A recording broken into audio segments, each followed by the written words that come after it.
오늘 다복 시리즈 10번째 시간입니다. 고난주간 그리고 부활주일을 잠깐 쉬었다가 오늘 다복 시리즈 10번째 말씀은 다 전하지 못한 복음 이야기 두 번째입니다.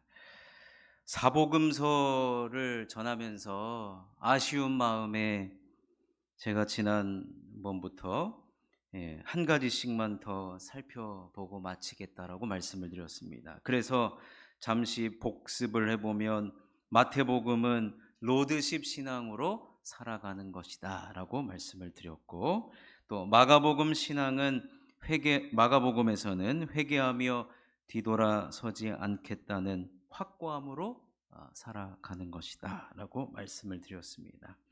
자, 오늘 세 번째 누가복음은 주님께 드림의 삶을 살아가는 것입니다. 여러분, 누가복음을 기록한 누가의 직업은 의사였습니다. 자, 골로새서 4장 14절을 한번 읽어보겠습니다. 시작. 사랑을 받는 의사 누가와 또 데마가 너희에게 문안하느니라. 의사다 보니까 아무래도 의사만이 쓰는 그 의학적 용어가 누가복음에는 등장을 합니다. 그래서 누가복음에는 우리 질병 때문에 예수님 앞으로 얼마나 많은 사람들이 나아갑니까? 근데 우리는 뭐 눈이 아프면 그러면 눈이 아파서 나왔습니다라고 하지만 누가복음은 그 눈이 아픈 질병에 대해서 좀 더 자세히 표현을 하죠. 여러분, 제가 그래도 목사이고 신학 공부를 근 10년을 가까이를 했는데 제가 신학 용어를 설교 시간 때 그래도 써야지 거시기 그러면 되겠습니까? 이건 또 전라도에서나 또 통하지. 또 막 이런 거 부산 사람들은 막 이런 거 하지 않습니까? 제가 그 되겠습니까? 제가 누가도 마찬가지입니다. 질병에 대해서는 좀 더 자세하게 기록을 하고 있습니다. 왜? 본인이 아, 의학적인 지식이 있었기 때문에 그렇습니다. 여러분, 우리가 신약 성경을 27권을 가지고 있는데 신약 성경에서 유일하게 역사서로 분류할 수 있는 것은 사도행전입니다. 근데 이 사도행전의 저자는 바로 누가입니다. 누가는요, 누가복음과 사도행전 이 두 가지를 기록을 하면서 특별히 사도행전은 역사적인 기록을 하고 있단 말이에요. 그 말은 역사가라고 한다는 말은 남다른 관찰과 시대를 읽는 통찰이 있어야 됩니다. 아무나 역사를 기록을 하지 않죠. 그런 마음가짐과 그런 눈을 가지고 있어야 하는데, 그래서 누가복음 1장 1절에서 4절은 누가는요, 나는 누가복음과 사도행전을 기록을 함에 있어서 사실 옛날에는 이게 두 개가 떨어진 게 아니었어요. 하나였어요.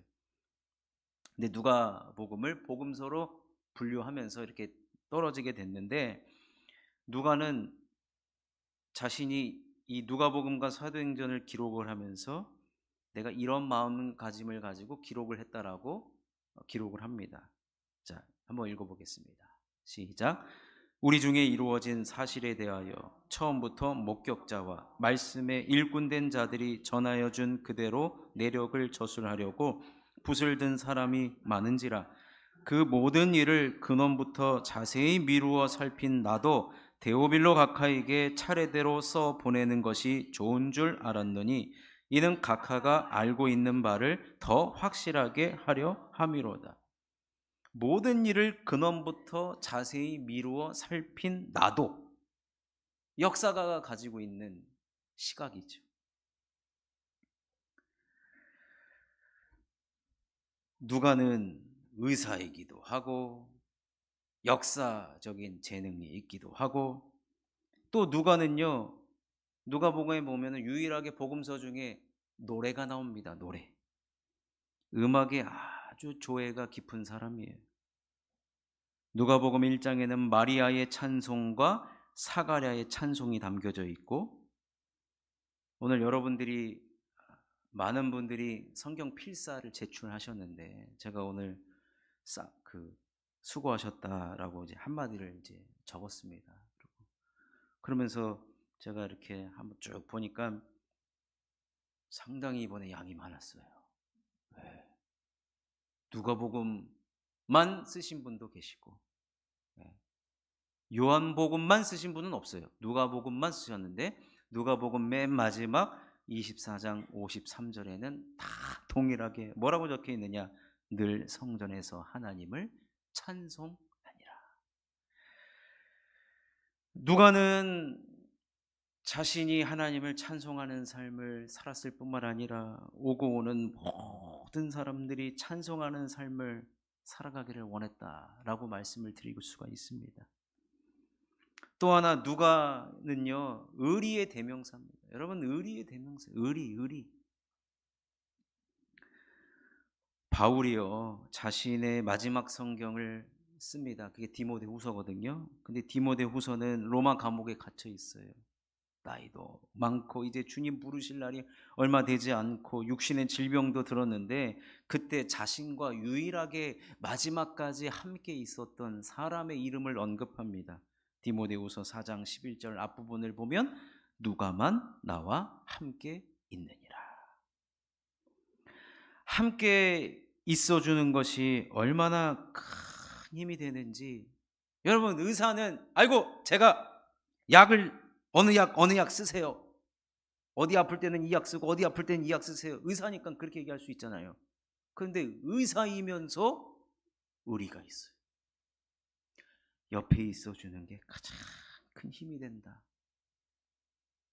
함께하는 것이 큰 힘이 된다. 그것을 알았던 사람이에요. 그래서 사도 바울이 그 차디찬 감옥에서 로마 감옥에 두 번째로 투옥됐을 때 끝까지 주의 종 옆에서 큰 힘이 되어 주었고 말벗이 되어 주었고, 그와 함께 했던 자가 바로 의리 있는 누가였습니다. 의리 있는 누가. 또한 여러분, 누가는요 선교사이기도 했습니다. 바울과 함께 2차 선교 사역을 동행을 했는데, 그때 들렀던 이 빌립보가 자신에게 와닿은 거예요. 확 빌립보가 내 마음에 들어온 거죠. 그래서 그가 그곳에 머물면서, 빌립보에 머물면서 거하면서 특별한 애정을 가지면서 복음을 전했던 것을 보게 됩니다. 여러분, 누가가 얼마나 가진 재능을요 자신을 위해 쓴 것이 지금 하나도 없어요. 그의 의술, 또 그의 역사를 가진 그 재능, 그리고 찬송의 능력, 그리고 의리, 그리고 선교, 이 모든 것을 다 하나님께 드리는 삶을 살아갔습니다. 여러분, 이 누가와 아주 비슷한 인물이 있더라고요.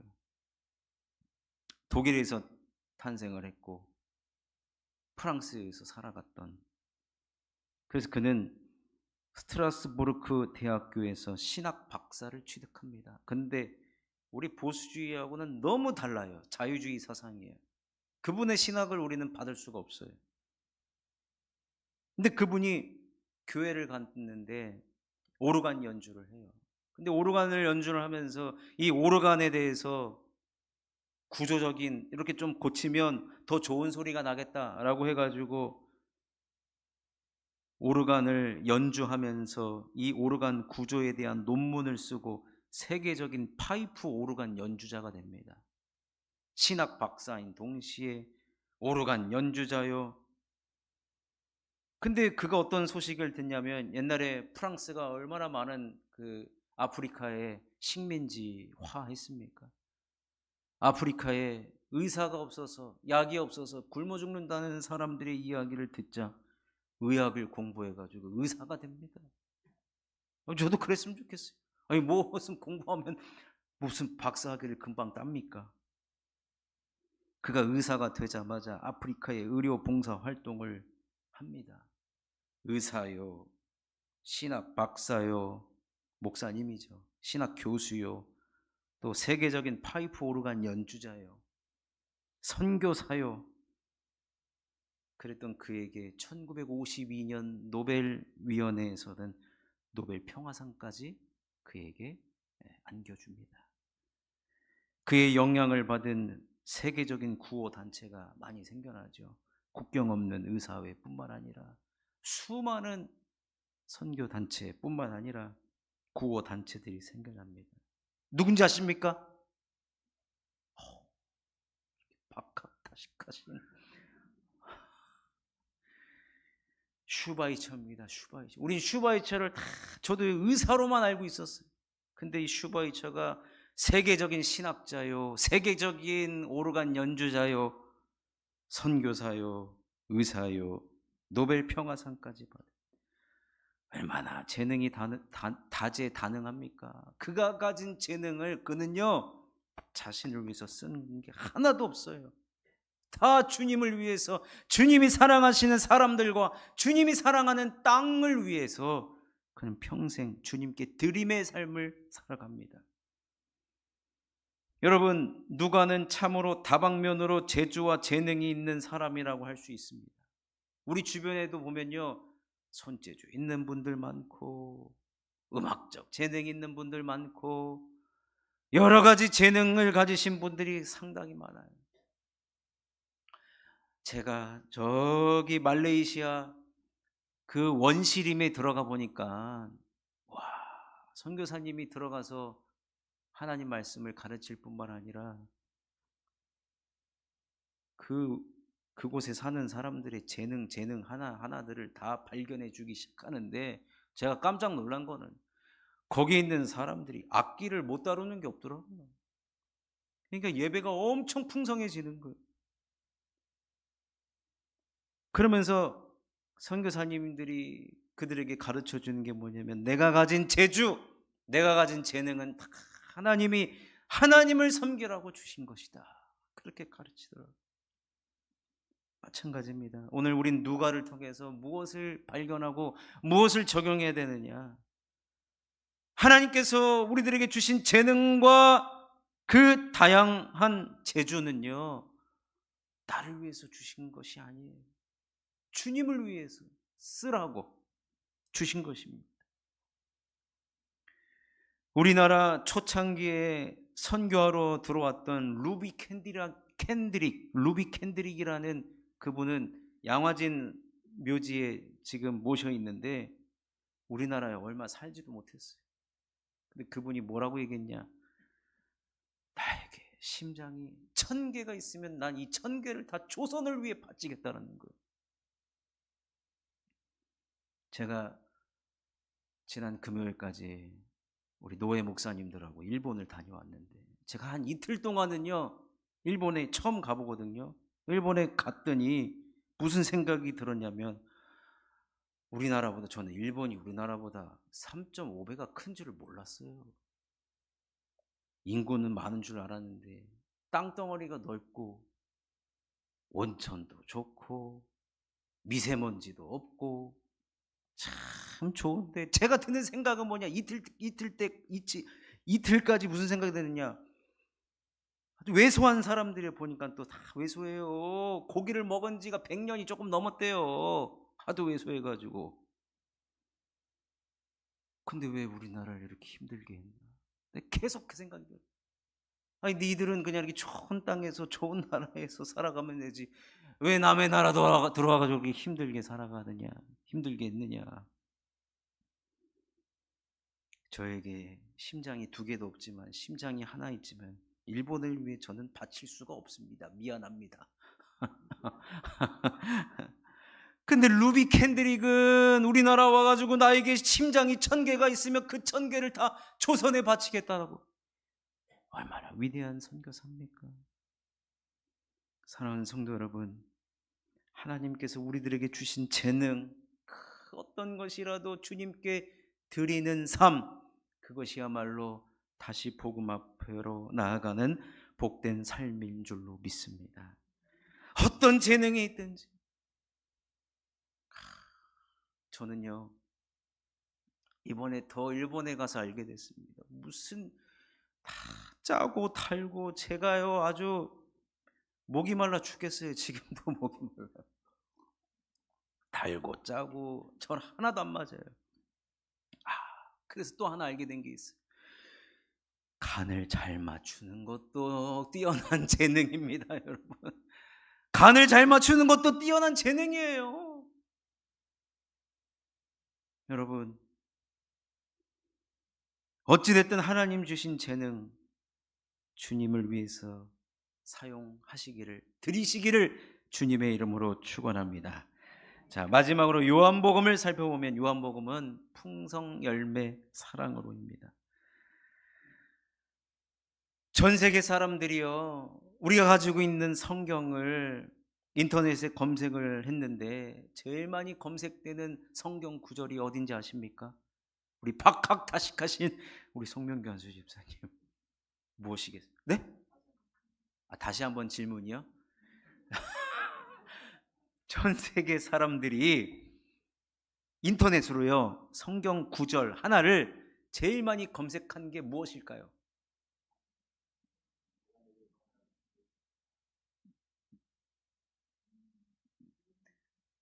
그 앞에 있는 우리 조영숙 권사님도 다박하시고, 요한복음 3장 16절, 이게 해마다 1억 명 이상이 검색을 하는데 왜 그런지는 모르겠어요.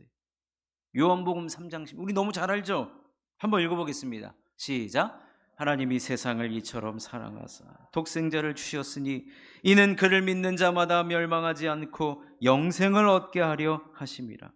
이 요한복음에 나타나는 사랑이라는 말이 무려 37번 나타납니다.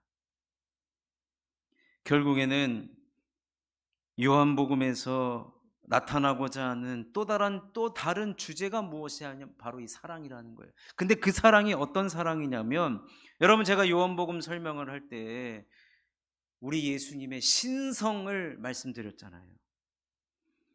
즉 예수님의 신성 7가지의 기적을 보여줬지만 그 7가지의 기적의 근원이 무엇이냐? 인간의 몸을 입고 이 땅에 오신 예수님의 사랑이라는 것. 그 신의 사랑을 받는 자는 어떠한 삶을 살아가느냐? 바로 2가지입니다. 풍성한 삶, 열매 맺히는 삶이라는 것. 하나님의 사랑을 받은 사람 치고는 인생이 메마르지 않다라는 거예요. 우리는 다 그 사랑 먹고 살기 때문에 풍성한 삶을 살고 열매 맺는 삶을 살고, 얼마나 사랑받은 자들의 모습입니까? 주눅 들었으면 여기 들어오지도 못해요. 들어올 때마다 목사님이 내 이놈 그랬으면 못 들어와요. 근데 얼마나 사랑받은 자들입니까? 여러분 기억하십시오. 하나님의 사랑은요, 우리들에게 무엇으로 나타나게 됐느냐? 풍성과 열매입니다. 자, 요한복음 10장 10절을 읽어보도록 하겠습니다. 시작. 도둑이 오는 것은 도둑질하고 죽이고 멸망시키려는 것뿐이요 내가 온 것은 양으로 생명을 얻게 하고 더 풍성히 얻게 하려는 것이. 예수님이 이 땅에 오신 이유는 우리가 생명을 얻게 하고 더 풍성히 얻게 하려는 것이. 주님을 제대로 인격적으로 사랑의 주님으로 만났다라고 한다면 우리 인생이 메마를 수가 없어요. 풍성함이 있습니다. 또 한 가지, 우리 예수님께서 포도나무 비유를 말씀해 주시면서 예수님 자신이 참 포도나무이고 참 포도나무를 기르시는 분은 우리 하나님 아버지시라고 말씀하면서 농부가 더 많은 열매를 얻기 위해서 잔가지를 정리할 뿐만 아니라 농부는 더 많은 열매를 맺기 위해서 포도나무를 잘 돌보신다는 겁니다. 요한복음 15장 5절을 읽어보겠습니다. 시작. 나는 포도나무요 너희는 가지라. 그가 내 안에 내가 그 안에 거하면 사람이 열매를 많이 맺나니 나를 떠나서는 너희가 아무것도 할 수 없습니다. 우리가 포도나무이신 예수님께 붙어 있기만 하면 열매를 저절로 맺는다는 것입니다. 그렇기 때문에 우리는 예수님 안에 거하는 삶을 살아가면 누구든지 풍성히 열매 맺는 삶을 살아가는데, 예수님 안에 거하면, 여러분, 제가 아직 보지는 못했지만 요즘에 영화 승부라는 영화가 나왔어요. 무슨 내용이냐면, 여러분 조훈현 구단 아시죠? 조은현 구단이여 그의 제자 이창호 구단을 키워낸 그런 이야기입니다. 자기를 뛰어넘는 제자를 만들어냈어요. 대단하죠. 여러분, 우리가 예수님보다 더 뛰어난 사랑을 할 수가 있는데 어떻게 가능하냐? 요한복음 12장 12절, 오늘 우리가 읽은 본문 말씀입니다. 읽어보겠습니다. 시작. 내 계명은 곧 내가 너희를 사랑한 것 같이 너희도 서로 사랑하라 하는 이것입니다. 우리가 주님 안에 거하면서 계속해서 하나님의 사랑을 공급받고 그 받은 사랑을 실천하면서 살아가라는 것입니다. 그러면 읽진 않지만 나보다 더 큰 일을 예수님께서 하신다. 우리가 할 수 있다라고 말씀을 하십니다. 그러니 사랑하는 성도 여러분, 우리가 주님 안에 거하면서 그 사랑을 계속 우리는 받아야 사랑할 힘이 나오는 거예요. 주님 안에 거해야 풍성한 열매도 맺고, 주님 안에 거해야 사랑하며 살아갈 수가 있다는 겁니다. 그런데 제자들에게 문제가 생깁니다. 분명히 주님 안에 거하면 풍성함과 열매를 맺고 계속해서 사랑받고 사랑하는 사람으로 살아갈 수 있다라고 예수님 이렇게 말씀하시는데 제자들이 그 예수님을 배신하고 떠나가 버립니다. 베드로를 비롯한 제자들이 말입니다. 그래서 부활하신 예수님께서 디베라 호숫가에 있는 베드로와 제자들을 찾아가시죠. 예수님 어디 계신지 찾아오지도 않아요. 제자들은. 예수님께서 제자들에게 아침에 생선을 구워주시면서 맛있는 아침을 차려주시면서 애찬을 베풀어 주시면서 몸소 사랑을 실천해 주십니다. 그리고 베드로에게 이렇게 말씀합니다. 요한복음 21장 15절을 읽어보겠습니다. 시작. 그들이 조반 먹은 후에 예수께서 시몬 베드로에게 이르시되 요한의 아들 시몬아 내가 이 사람들보다 나를 더 사랑하느냐 하시니 이르되 주님 그러하나이다. 내가 주님을 사랑하는 줄 주님께서 아시나이다. 이르시되 내 어린 양을 먹이라 하시고, 여기에는 예수님께서 베드로에게 네가 나를 사랑하느냐를 무려 3번이나 물어보십니다. 2번 반복되면 정말로 중요하다라고 하는데 3번이나 반복된다는 것은 사랑밖에 없다는 거예요. 사랑만이 모든 것을 회복시키며 사랑만이 영혼을 인도하는 사명자가 된다는 것이고 사랑만이 예수님을 따르는 제자가 된다는 것입니다. 지난 한 주간 제가 없는 사이에 우리 맨 뒷자리에서 함께 신앙생활 하시던 우리 김혜자 집사님이 하나님의 부르심을 받았습니다. 제가 우리 장로님 연락을 받고 괜히 일본에 왔나 아무것도 못했어요. 이틀은 아무것도 못했어요. 너무 죄송스럽기도 하고.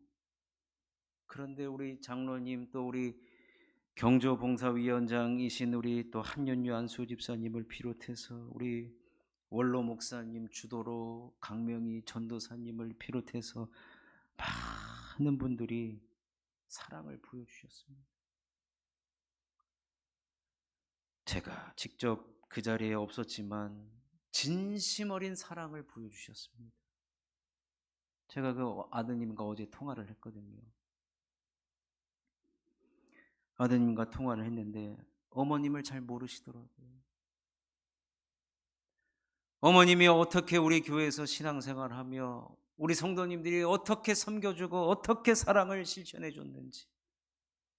김혜자 집사님은 우리의 이웃이고 우리의 성도이고 우리의 사랑의 대상이었습니다 라고 말했더니 자기 어머니가 그런 분인지도 모르더라고요. 그래서 우리 그 얘기를 듣더니 많은 우리 교회 성도님들이 귀한 사랑을 베풀어 주셨다라고 감사 인사를 또 해 주셨습니다. 여러분, 우리가 예수 안에 있기 때문에 이런 사랑을 베푸는 것 아니겠습니까? 너무 사랑을 실천해 주셔서 감사하고 모든 장래가 은혜 가운데 마치게 해주신 것도 너무 감사하고, 사랑이면 다 회복되는 것입니다. 사랑은 흩어졌던 제자들의 마음을 하나로 모은 것처럼 하나님께서 베풀어 주신 사랑, 부활하신 예수님께서 제자들을 찾아가 주신 그 무한한 사랑, 우리도 예수님 그 사랑을 본받고 사랑을 실천하고 사랑하는 공동체가 될 때 이곳은 분명 풍성하고 생명을 맺는 복된 공동체가 될 줄로 믿습니다. 우리 이 사랑으로 어떠한 얼어붙은 관계가 있다 할지라도, 베드로가 예수님 얼굴을 어떻게 올려다봅니까? 그 배신자 중에 배신자가, 그러나 예수님 사랑으로 대하니까 눈 녹듯이 다 녹은 것처럼, 여러분 신의 성품을 가지신 예수님의 사랑을 여러분 마음껏 이곳에서 경험하시고 사랑을 실천하시고 그 사랑을 회복하시기를 우리 구주 예수님의 이름으로 축원합니다.